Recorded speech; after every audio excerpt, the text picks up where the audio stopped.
Yes, we're back with another rider, another episode. Today we have Cherie in the house, and she's many things from the legal side. She's filming herself. One of those people. Make sure you hold the mic up close to you. This is the best taxi ever, guys. I've come in and I'm doing a whole interview because he's got a podcast. And she's a lawyer. She's a carer. Her core value are children. She's helped more children, probably just as much as me, in a better way. That we're just going to find out about her. So nice to have you here today, Cherie. Thank you so much. So Cherie, what kind of person were you when you were in school? Oh, okay. So I fell out of school in year 10. Okay. Because I had some dysfunctions at home. If you're asking my old secondary friends about me, they'll probably say I was rude. A little bit of a... Let's say I was sure of myself. I knew who I was. And I knew my core values from early. But I was still caring. What are your core values? Because you're the first lady or person who I know... Someone taught me about core values. Sure. And she always used to talk about what is core values. She used to bang on that for about a year and a half. And it took about a year and a half for me to register what she was talking about. Then it took me about 6 months to realise what my core values are. So now, before I tell you mine, what is yours? My core values are things that are non-negotiable, irrespective of time, presence, what society's notions are. My core values are love with honesty, be truthful, stand strong in who you are, use your life experiences and turn them into leadership qualities.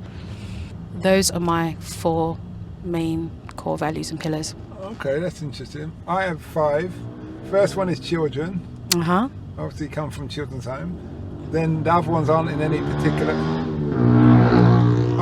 particular order. Yep. So you have Same. religion, Yep. self-improvement, Yep. work ethic. Yep. And what's the 5th one? I can't remember the 5th one. Family. Okay. Love that. But children first. Love that. Because I think children first even before religion, because religion is about looking after your neighbour. Agree. Yeah, people say it's about worshipping God, but I think you worship God by looking after the things He's created. Agree. I don't see... When somebody says religion is worshipping God, but for me, I'm not religious. I grew up as a Catholic. I went to a Catholic school with nuns. And along my journey and during that time, my gran was spiritual, which I resonate with a lot more. And I feel it creates less division. And on my journey through religion, because I guess that's how it starts, right? You're baptized from young. You go to a school, whether it's Catholic or Protestant, but for me I found that spirituality also helped me to connect to my ancestors, so those who'd come before me and laid the pavements down. So yeah, they're kind of interchangeable, but I think at some point in your life you will start with one and explore the other, or vice versa. Okay, so what was Catholic school like, and was that in England or it was America? In the United Kingdom, in Elephant and Castle. I went to Notre Dame. I actually had a good experience looking back. It was very strict. I like discipline. I like things with focus, so I enjoyed that. It was very grounding, and I guess it gave me a lot of my core principles as well. Love was focused in our school, respect. At the time it was religion. So our school obviously is a Catholic school with nuns, very religious. Every religious occasion we would celebrate in school, but that created togetherness. I think the only thing in school which I found really difficult, I think, on reflection now, is that because I went to a same-sex school, I think that was a bit challenging on reflection. Well, lots of bitchiness. Yeah, I just feel like because I grew up in a male-dominated environment, I wouldn't say idolise, but I like the way how men lead. I like the way they kind of just get straight to the point. There's less emotion involved in some topics, and I found in secondary school there were topics that were being discussed that just had too much emotion in it. It just kind of needed to get to the point. So yeah, just women are too emotional too much. That's why they can't rule the world. I'm glad you said it. Yeah. They could be good advisors, but definitely can't rule the world, because they would press that button long time ago to blow everything up based on their emotions. There's an old joke. I said this to a feminist before and she got very upset with me, but I'll say it again. It goes, if women ruled the world, there wouldn't be world peace. Agree. There'd just be a bunch of countries not talking to each other. I agree with that. I agree with that. She didn't like that. She said, "You're gonna get a 1 star for that." No, I agree. Yeah. Yeah, I agree. Yeah, no, I think we all play our roles in society, and Yes. I don't devalue women. I see they are the things that, you know, they're delicate, and they have to be because they're in tune with everything. I mean, we're the balance to men, right? Because Yeah, men are just yeah. so simple, sometimes a bit too simple, cutthroat. So we are the balance. We're yin and yang, we need each other, Yeah. but no one is more important than the Yeah, other. yeah. But in terms of creation, we definitely come before you guys. We are the Paul gene to greatness. We are. We carry Mother Earth in our womb. You know, Yeah. we populate. But So remember, you get given that though. okay, fair enough. Yeah. Without But being able to I nurture the will say seed, we can't do it. There is a So reason. yes, Women and children first in every case. yeah, There is a Agree. reason that Agree. whatever society, yeah. there's a reason that we always protect childbearing and our offspring in that Yeah. manner. And that's why I'm going to say that's not a religious thing. I think that's more spiritual. That's to do with just love. Because irrespective of religion, you have love. And that's why, as you say, irrespective of what society you're in, women and children come first. Yeah, I hear what you're saying. I think with religion, we all talk about the same thing. But, Yeah. But it's just different. Like you have different languages, you have And different forms. And human by nature like to group up anyway. So it's just a way of people grouping, belonging to a group. So yeah, don't take religion too serious. What you left school? Hmm. You said at 10. Did you get any GCSEs? In or- year 10, I left school with no GCSEs, and a lady called Maureen Lynch, she was friends with her daughter called Monica Lynch. She owned a private nursery in London Bridge, and Monica was bullied one day on the bus in school, and I defended her on the bus. And that later became my blessing. When I had left school, her mum reached out to me and she offered me a job in her private nursery to work until I'd kind of want to work out what I was doing. I stayed there for a few years and I left.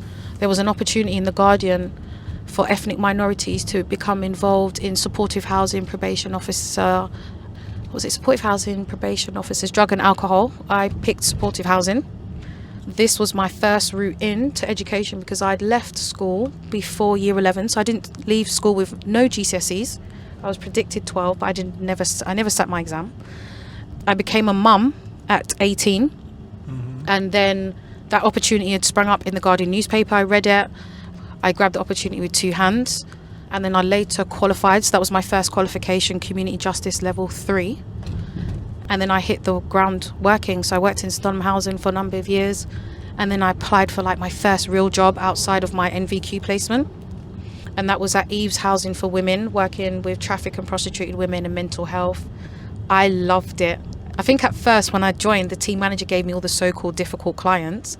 But because of my background, where I'd come from, growing up in the estate, the people they were afraid of were the people we was used to. So the drunks, the people with mental health, we were used to those. So I got on quite well with those group of people. And my team leader would call me in one day and she was like, tell me a bit more about yourself. So I just shared some of the obstacles I'd gone through in life. What were those obstacles? So when I was 13, my mum was sentenced for drug trafficking, 13 years.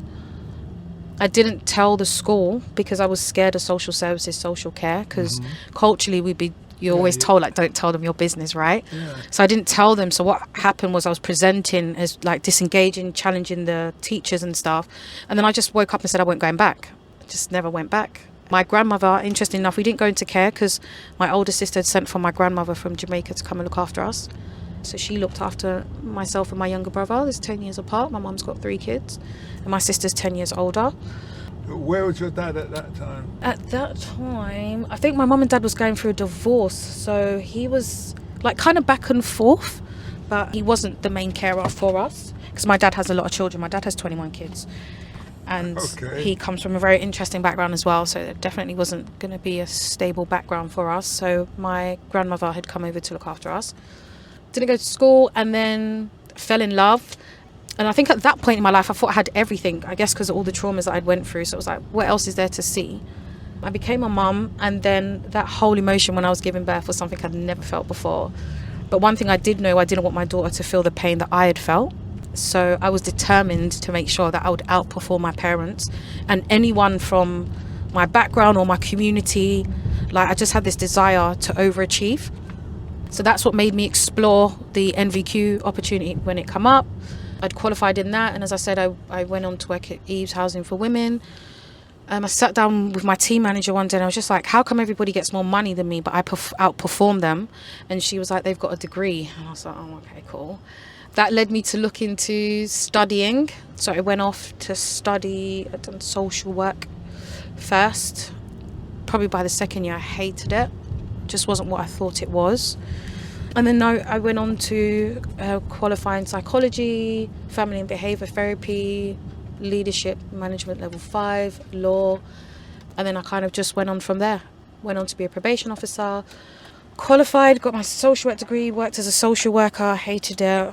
You sound like you've been studying for years. I'm still studying as we speak now. I'm a lifelong learner.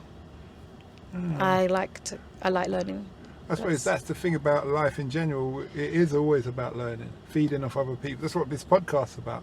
People hear your story and it enhances their life. Even if it's the bad points, it still enhances their life because they learn not to go down the roads that you took or to go down the roads that you took. Yeah, I mean, if we had to like wrap it up, because we don't always have forever, if I said to somebody, my big advice is, and it's like my tagline for my homes, is just turn your life experiences into leadership qualities. Like, you can use those as pillars to your foundation in business. So for me, you know, I know people were aware of the journey with my mum, what happened with my mum. They're aware that, you know, had my times of trouble, etc. So in terms of starting a business, it was like, what could I do that needs my expertise from my life experience, but also how can I use my life experience as like something public that you can't later use to shame me, if that makes sense. So being able to found the UK's first service working with girls exiting gang lifestyles, serious violence and criminal exploitation was something that was easy for me to do because I understand the organised crime world. I get it. Loads of people who were growing up in my area was involved in that. So me creating that service was easy because it was using the things that people normally scorn about or they judge you for. Those were the founding pillars for me to say, I have enough experience to do this. This is why I'm qualified. Unfortunately, if you went to study social work or criminology, you just wouldn't have that life experience to match me. So the difference between me and someone in the room is I have the life experience and the qualification. Most people focus on either the life experience, right, and run away with their stories, or they just do book smart and they don't have the qualifications. I made sure I had both so I could relate to the academic world when I'm advocating for these groups of people, but I can also still relate to these groups of people because I come from there. So I can also be a beacon of light. They can't use that excuse of, yeah, but I come through this, I went through that. Okay, yeah, my mum's been jail. You know, high tariff crime. I've had some challenges myself. What's the excuse? Are you and your mum on good terms? Of course, I love her. Always loved her. Of course, I understand. You know, when you become a mum, you understand the decisions you make, but I was always close to my mum. So it's not like something happened and I was confused. My mum's always been very open. Is she in England now, your mum? She's in Jamaica now. Okay. So again, the story is just literally like a movie. My mum was later deported.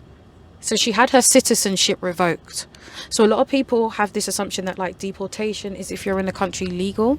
It's not how it works. If you're in this country and you're here and you declare you're here but you haven't naturalized, then at any point if you offend and a crime that is over 12 months, you'll be subject to a UK BA border force check.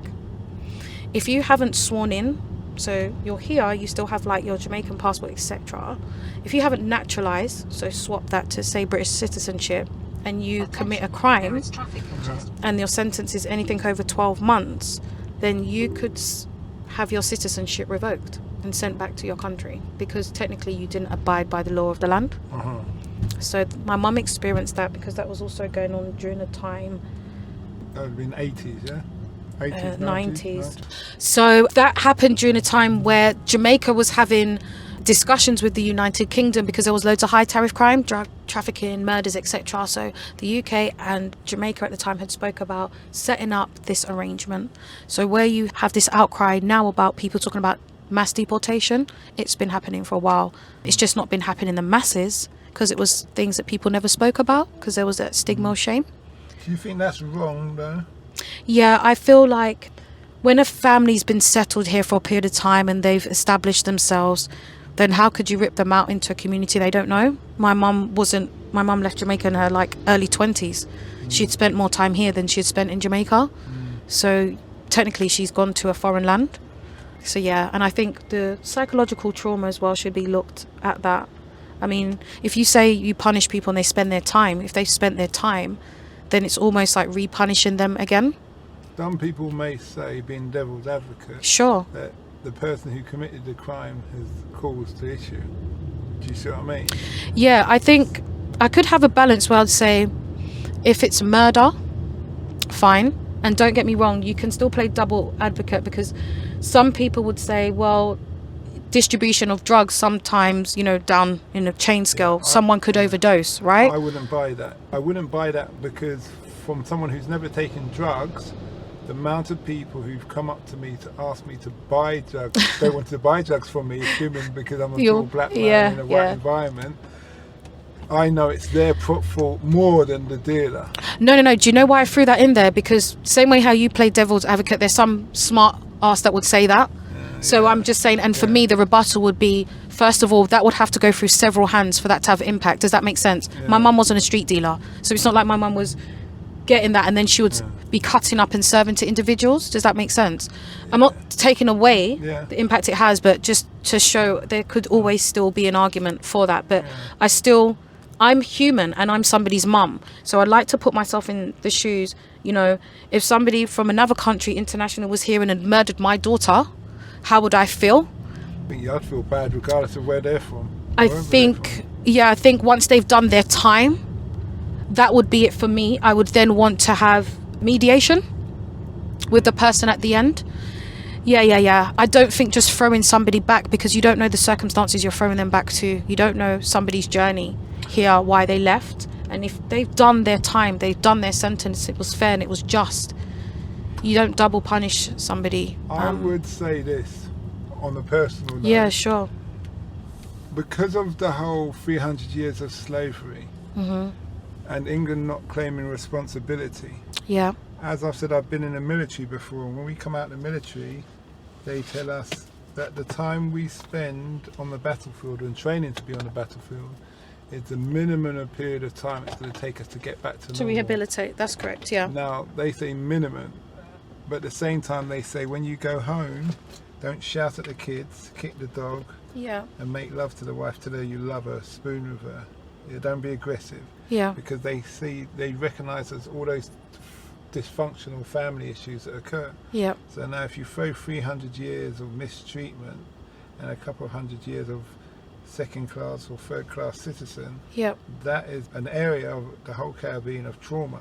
Of course. So that should be taken into consideration, but obviously the powers that be are not interested in that. Of course. But that's what I would say, it separate us from the other countries in the world in that case. Do you know what? Transatlantic trauma. Do you know why I just don't speak on that? Go on. Because I just know they don't care. Because they won't give the apology, they won't even acknowledge it. And if they're not going to acknowledge it, you're not going to get the apology. Do you understand? And I don't want to be operating in a place of pain. For me, I come back with, okay, cool, I'm going to eat all the free resources that I can. So when people ask me why do I study so much, I just try to reap what I can, because they're not going to give us what we want. Every other group has had their needs addressed before us. We had people protesting for the 2 dogs the other day that were shot by the police. That is addressed before we're talking about racism. This is serious. We've had the trans community's voice heard before us, and trans is something that's only kind of rampant up in the last 7 years. We've been talking about racism for over 200 years. They're not listening. They're not listening.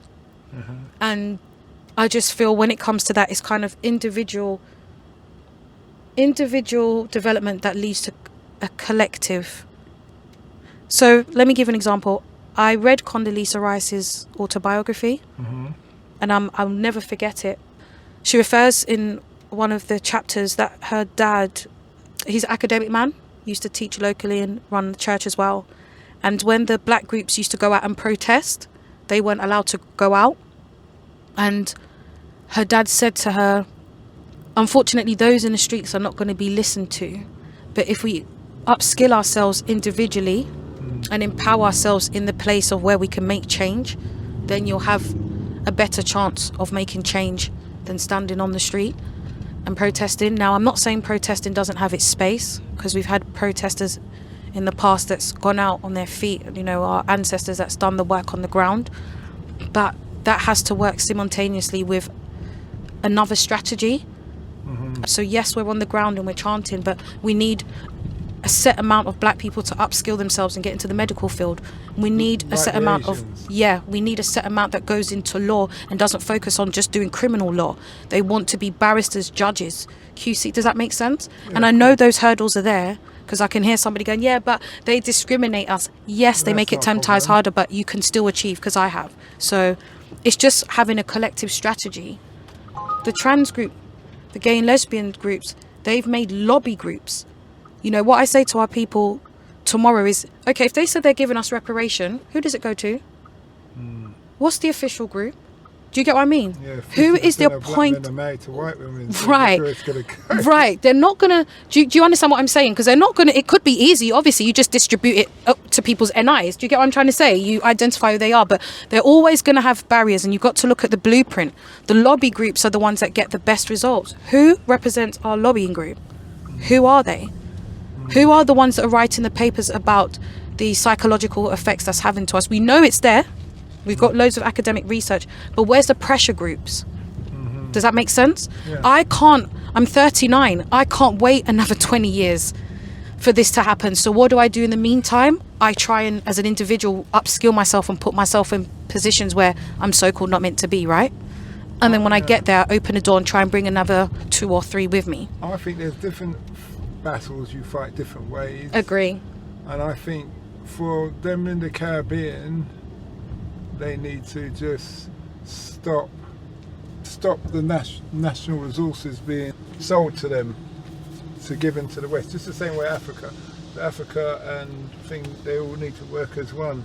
I think what I would like to see is, I know they have like CARICOM, where all the kind of Caribbean islands are like kind of seen as one, but it has no weight, right?